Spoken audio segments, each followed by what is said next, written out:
So I don't know if you've noticed, but throughout June, Rialto Channel has been playing films on Monday evenings from the magical Mediterranean.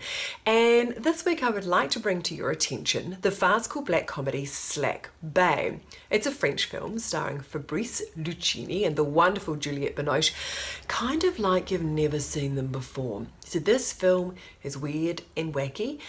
It's filled with cartoonish caricatures of characters, and it is quite eccentric. And that's what makes it strangely compelling, even if the result as a whole isn't as satisfying as you'd like.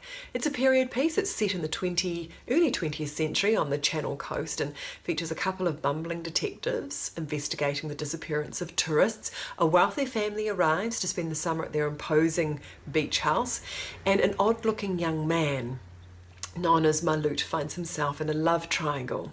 It is mildly amusing, perverse at times, and quite bonkers.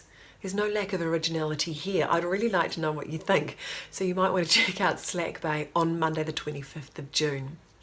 Now, when it comes to country music, you don't automatically go Japan, do you?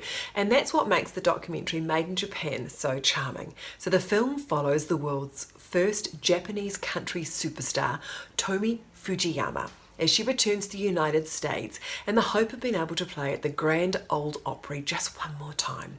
So in 1964, she performed at the Grand Ole Opry, where she followed Johnny Cash, and she received the only standing ovation of the night. And this documentary kind of takes us through her life and her career, and it's just not, you can't help but fall for Fujiyama. She is just warm, enthusiastic, and a very talented singer. So Made in Japan screens on Wednesday the 27th of June.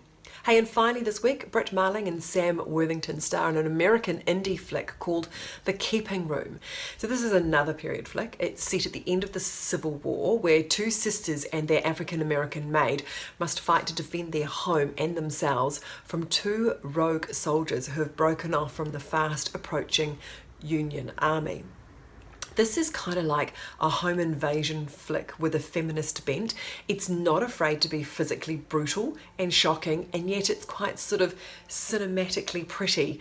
It's sparse, it's restrained, it's very well acted by all involved, and for the most part, director Daniel Barber keeps a good level of tension throughout. It fits more that revisionist Western thriller subgenre rather than being a typical Western. So The Keeping Room screens on Friday, June 29th. See you next week.